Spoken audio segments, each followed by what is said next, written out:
Olá, bem-vindo ao Mais 365, um caminho diário com a Bíblia em que a história da salvação ilumina a nossa vida. Somos cada vez mais os que fazemos este percurso, em que todos os dias tomamos consciência de que a nossa história faz mesmo parte da história da salvação que Deus anda a construir com a humanidade desde sempre. Eu sou o Francisco e trago-te este podcast em nome das equipas de jovens de Nossa Senhora. Seguimos do Gênesis ao Apocalipse, com tradução da Difusora Bíblica, aprendendo a erguer o nosso olhar para o alto, sempre acompanhados por Nossa Senhora. Hoje é o dia 108, estamos no período da realeza e vamos ouvir primeiro livro de Samuel 13 e 14 e Salmo 58. Primeiro livro de Samuel 13. Saúl era de meia idade quando começou a reinar, e reinou cerca de 20 anos em Israel. Saúl escolheu para si 3.000 homens de Israel, 2.000 para ficarem com ele em Micmas e no Monte Betel, e 1.000 com Jonatas em Gibeá, no território de Benjamim. E despediu o resto do povo, cada um para sua casa. Jonatas derrotou a guarnição dos filisteus de Gebá. Souberam-no os filisteus. E Saúl mandou tocar a trombeta por toda a terra de Israel, dizendo: que o saibam os hebreus. Todo Israel ouviu esta notícia. Saúl destroçou toda a guarnição dos filisteus e Israel atraiu sobre si o ódio deles. E o povo congregou-se à volta de Saúl em Gilgal. Juntaram-se os filisteus para combater Israel, com 30.000 carros, 6.000 cavaleiros e uma multidão tão numerosa como as areias da praia do mar. Partiram e acamparam em Micmas, a oriente de Bet-Aven. Ao sentirem-se cercados, os israelitas, vendo o perigo em que se achavam, ocultaram-se nas cavernas, nos buracos, nos rochedos, nas grutas e nas cisternas. Vários deles atravessaram o Jordão e foram para a terra de Gad, em Gileade. Saúl, entretanto, estava ainda em Gilgal com todo o seu povo, que tremia de medo. Esperou 7 dias segundo a ordem de Samuel, mas este não chegava a Gilgal e o povo, pouco a pouco, ia-se afastando. Disse, pois, Saúl: trazei-me o holocausto e os sacrifícios de comunhão. E ele mesmo ofereceu o holocausto. Tendo acabado de o oferecer, eis que chegou Samuel. Saúl saiu-lhe ao encontro para o saudar. Disse-lhe Samuel: que fizeste? Respondeu Saúl: vendo que o povo se dispersava e que tu não chegavas no tempo fixado e que os filisteus se tinham reunido em Micmas, disse para comigo: agora os filisteus vão cair sobre mim em Gilgal, antes de eu aplacar o Senhor. Por isso eu próprio me decidi a oferecer o holocausto. Samuel replicou-lhe: procedeste insensatamente, não observando o mandamento que te deu o Senhor teu Deus. Ele teria assegurado para sempre o teu reinado sobre Israel. Agora o teu reinado não subsistirá. O Senhor escolheu para si um homem segundo o seu coração e fará dele chefe do seu povo, porque não observaste as suas ordens. E Samuel retirou-se, subindo de Gilgal a Gibeá de Benjamim. E Saúl, passando revista aos homens que estavam com ele, achou que havia cerca de 600 homens. Saúl, Jonatas, seu filho, e a tropa que tinha ficado com eles, acamparam em Gibeá de Benjamim, enquanto os filisteus acamparam em Micmas. 3 destacamentos saíram do acampamento dos filisteus para a pilhagem. Um tomou o caminho de Ofrá, no território de Shual, outro avançou pelo caminho de Bet-Horon, e o terceiro dirigiu-se para a fronteira que domina o vale de Seboim, do lado do deserto. Ora, em toda a terra de Israel não se encontrava um ferreiro, porque os filisteus tinham dito: os hebreus não hão de fabricar espadas nem lanças. Por isso todos os israelitas tinham que acudir aos filisteus para afiar a relha do arado, o enxadão, o machote, o machado ou a foice. O preço para afiar as relhas do arado e as enxadas era de 2/3 de ciclo, e 1/3 de ciclo para afiar os machados e os aguilhões. E chegando o dia do combate, não se encontrou nem espada, nem lança nas mãos dos homens que acompanhavam Saúl e Jonatas. Apenas Saúl e o seu filho Jonatas estavam munidos dessas armas. Um grupo de filisteus avançou para além do desfiladeiro de Micmas. Primeiro livro de Samuel 14. Aconteceu que um dia Jonatas, filho de Saúl, disse ao seu escudeiro: vem, vamos até ao acampamento dos filisteus que está do outro lado. Mas nada disse a seu pai. Saúl estava acampado na extremidade de Gibeá, debaixo da romanceira de Migron, com uma tropa de uns 600 homens. Aias estava revestido com a insígnia votiva. Era filho de Aitube, irmão de Icabode, filho de Finéias, filho de Eli, o sacerdote do Senhor em Siló. O povo ignorava a saída de Jonatas.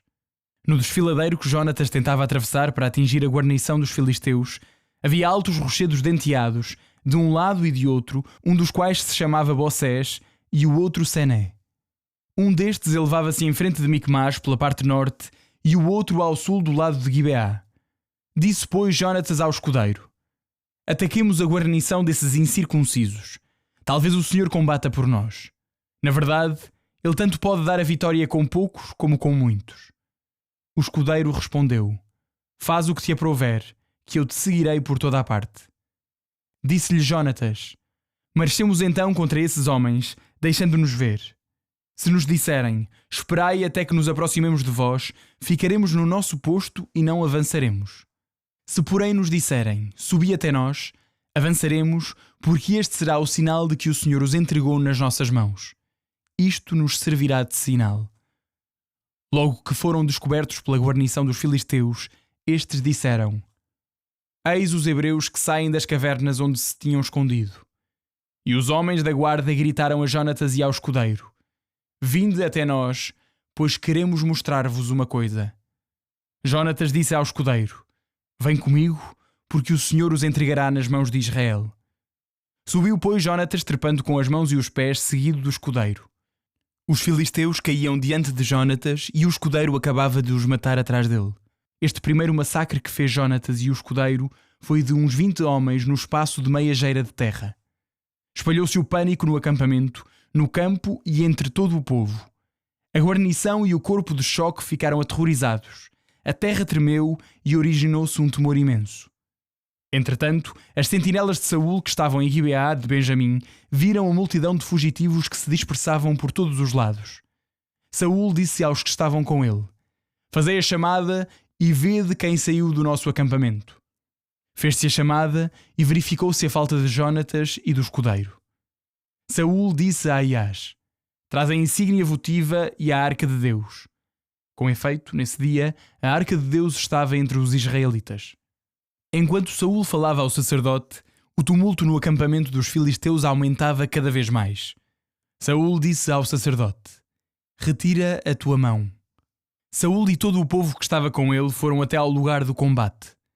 Os filisteus, numa extrema confusão, voltavam a espada uns contra os outros. Além disso, os hebreus que tinham servido os filisteus e tinham subido com eles ao acampamento voltaram e puseram-se ao lado dos israelitas que estavam com Saul e Jonatas. Igualmente, todos os israelitas que se tinham escondido na montanha de Efraim, sabendo que os filisteus tinham fugido, saíram a persegui-los. Naquele dia, o Senhor deu a vitória a Israel e o combate prosseguiu até Bet-Aven.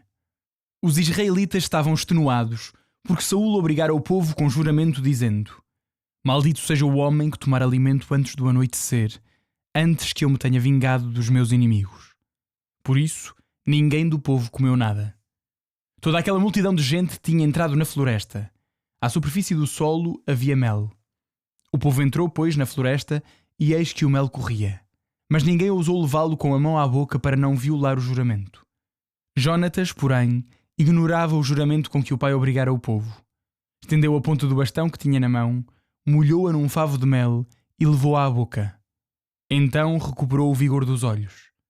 Um homem do povo disse-lhe: teu pai fez jurar o povo, dizendo: maldito o homem que hoje provar alimento. Jonatas respondeu: meu pai fez mal à nossa terra. Vós mesmos vistes como se me iluminaram os olhos, porque comi um pouco deste mel. E se o povo tivesse hoje comido da presa tomada ao inimigo, não teria sido muito maior a derrota dos filisteus? Naquele dia foram derrotados os filisteus, desde Micmas até Aialon. O povo, exausto de fadiga, lançou-se ao saque e tomou as ovelhas, os bois e os bezerros, que degolaram sobre a terra, comendo a carne juntamente com o sangue. E avisaram Saul: o povo está a pecar contra o Senhor, comendo carne com sangue. Disse-lhes Saul: isso é uma impiedade. Trazei-me depressa uma grande pedra. E acrescentou: ide por todo o povo e dizei-lhe que me traga cada um a sua ovelha ou o seu boi. Serão degolados e comidos aqui, mas não pequem contra o Senhor comendo carne com sangue. Cada um deles trouxe pela sua mão naquela noite o gado, e ali o sacrificaram. Saul edificou naquele sítio um altar ao Senhor. Este foi o primeiro altar que erigiu ao Senhor. Saul disse: Lancemo-nos esta noite sobre os filisteus e destruamo-los até aos primeiros alvoros do dia, e não deixemos vivo nem um só homem. O povo disse: Faz tudo o que melhor te parecer. Mas o sacerdote disse: Aproximemo-nos aqui de Deus. E Saul consultou o Senhor, dizendo: Perseguirei os filisteus? Irás entregá-los nas mãos de Israel? Mas Deus não lhe respondeu desta vez. Saul disse: Fazei vir aqui todos os principais de entre o povo. Investigai e dizei-me qual é o pecado que hoje se cometeu. Pela vida do Senhor, que é o libertador de Israel, nem que seja meu filho Jonatas, ele morrerá. Ninguém na multidão lhe respondeu. E disse a todo Israel: Pondo-vos de um lado, eu e o meu filho Jonatas estaremos do outro. A multidão respondeu-lhe: Faz o que te parecer melhor. Saul disse ao Senhor, Deus de Israel: Dá-nos a conhecer a verdade. Jonatas e Saul foram designados pelas sortes, e o povo ficou livre. Então Saul disse: Lançai as sortes sobre mim e sobre meu filho Jonatas. E caiu a sorte sobre Jonatas. Disse, pois, Saul a Jonatas: Confessa-me o que fizeste. Jonatas contou-lhe: Provei um pouco de mel com a ponta da vara que tinha na mão, e aqui me tens pronto a morrer. Saul disse: Castigue-me Deus com todo o rigor da sua justiça, se tu não morreres, Jonatas. Mas o povo disse a Saul: Como havia de perecer Jonatas, ele que acaba de dar a vitória a Israel? Isto não pode ser, viva o Senhor! Nem um só cabelo da sua cabeça cairá por terra, pois foi por beneplácito de Deus que ele agiu hoje desta forma. Assim o povo salvou Jonatas da morte. Saul retirou-se, deixando de perseguir os filisteus, que voltaram para as suas terras. Saul assegurou a monarquia em Israel e combateu contra todos os inimigos: Moabitas, Amonitas, Edomitas, os reis de Sobá e os filisteus. E para onde quer que levasse as suas armas, voltava vencedor. Portou-se valorosamente, feriu os amalecitas e libertou Israel das mãos dos que o assaltavam. Os filhos de Saul foram Jonatas, Gisvi e Malquishua. A primogênita das suas filhas chamava-se Merab e a mais nova Mical. A mulher de Saul chamava-se Ainoam, filha de Aimaas. O chefe do seu exército chamava-se Abner, filho de Ner, tio de Saul, porque Quis, pai de Saul, e Ner, pai de Abner, eram filhos de Abiel. Durante todo o tempo da vida de Saul, a guerra foi encarniçada contra os filisteus. Sempre que Saul descobria um homem valente e aguerrido, levava-o consigo.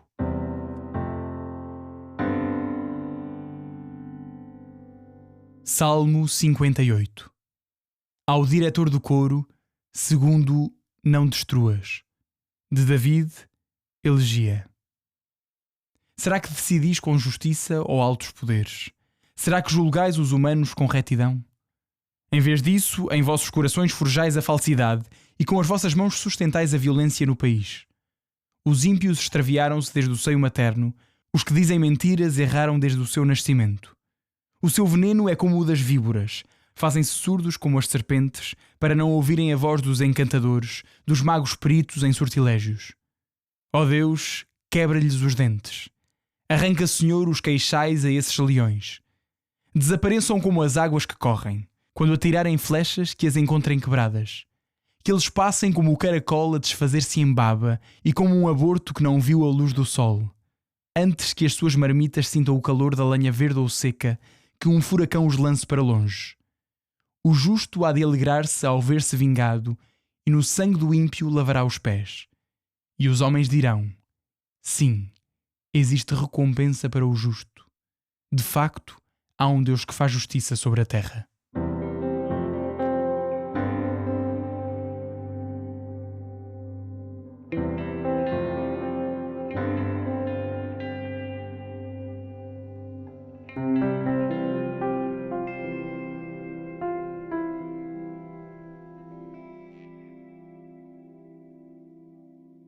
Em nome do Pai, do Filho e do Espírito Santo. Amém. Senhor nosso Pai, Tu és o justo juiz, Tu conheces o nosso coração, conheces as nossas ações, conheces os nossos segredos, até mesmo o que está escondido diante de nós mesmos. Agradecemos que seres um juiz misericordioso que não se escandaliza connosco e pedimos-te que guies a nossa oração e que guies o nosso dia. Glória ao Pai, ao Filho e ao Espírito Santo, como era no princípio, agora e sempre. Amém. Olá mais uma vez, sou o Padre Simão Cruz Ferreira. Continuamos a ler o primeiro livro de Samuel e acontecem coisas muito importantes nestes capítulos. Por exemplo, começamos a perceber porque é que Saúl não tem dinastia, não tem filhos reis. Porque é que acaba ali a sua descendência. Sabemos que Jonas não se torna rei depois de Saúl, mas será David. Então, Saúl, o povo está cercado, o exército está cercado, vamos dizer assim. Tem um grande exército de filisteus à volta e Israel não tem gente para lutar. E é-nos apresentado no capítulo 13 um dos dois grandes pecados de Saúl. O outro será no capítulo 15, que ouviremos amanhã. Neste capítulo 13, o grande pecado é o pecado da impaciência.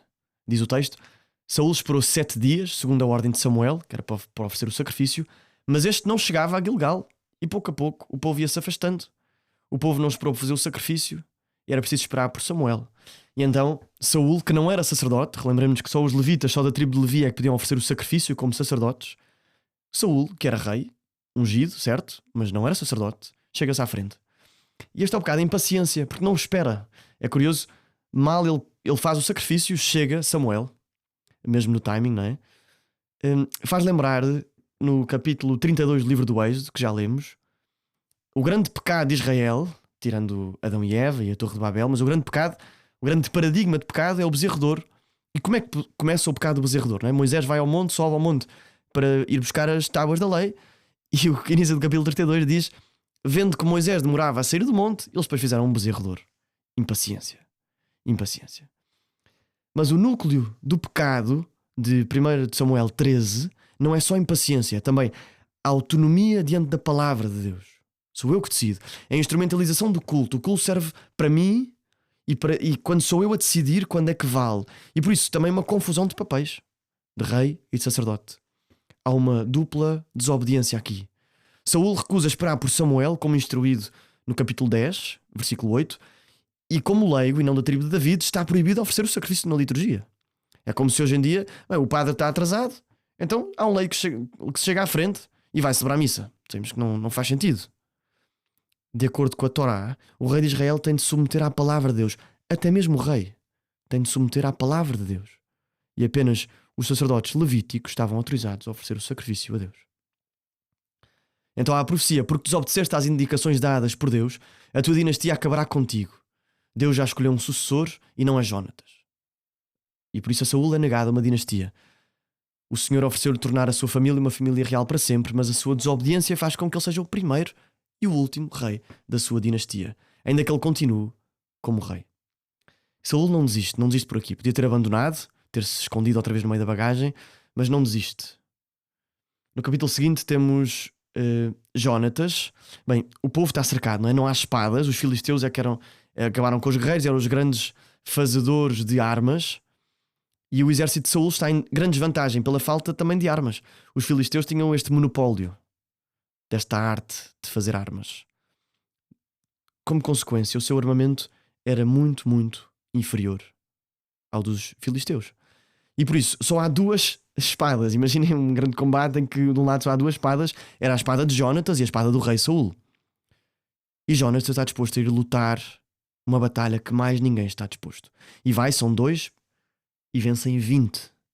Jónatas vai porque entende claramente que é a vontade de Deus e faz um discernimento. É bonito ler este discernimento de Jónatas, tal como David com Golias. E por isso foge, escapa-se com a sua espada.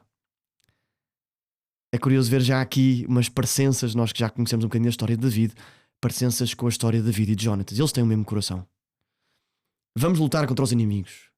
E vence, mas isto acaba em tragédia. Saúl diz aos seus homens que não podem comer nada até ao fim do dia, senão serão mortos. Jónatas estava fora em combate e por isso não houve nada disto.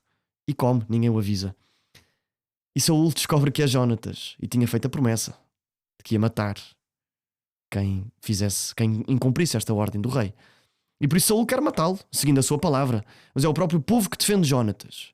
E diz o texto: como havia de parecer Jónatas, ele que acaba de dar a vitória a Israel? Isto não pode ser. Viva o Senhor! Nem um só cabelo da sua cabeça cairá por terra. pois foi por beneplácito de Deus que ele agiu hoje desta forma. Portanto, diz o povo, se ele não tivesse coragem de lutar, que ninguém teve, nenhum de nós estaria livre agora. Saul continuou a lutar e vencia sempre as batalhas. A este, a sul, a sudoeste e a norte. A história continua.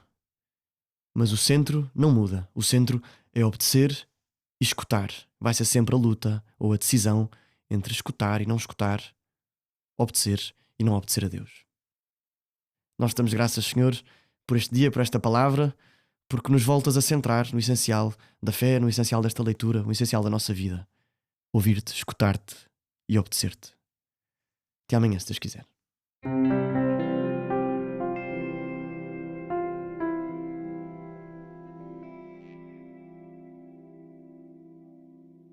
A minha alma glorifica o Senhor e o meu espírito se alegra em Deus, meu Salvador. Porque pôs os olhos na humildade da sua serva, de hoje em diante me chamarão bem-aventurada todas as gerações. O Todo-Poderoso fez em mim maravilhas, santo é o seu nome. A sua misericórdia se estende de geração em geração sobre aqueles que o temem. Manifestou o poder do seu braço e dispersou os soberbos. Derrubou os poderosos de seus tronos e exaltou os humildes. Aos famintos encheu de bens e aos ricos despediu de mãos vazias. Acolheu a Israel, seu servo, lembrado da sua misericórdia, como tinha prometido a nossos pais, a Abraão e à sua descendência para sempre. Glória ao Pai, ao Filho e ao Espírito Santo, como era no princípio, agora e sempre. Amém.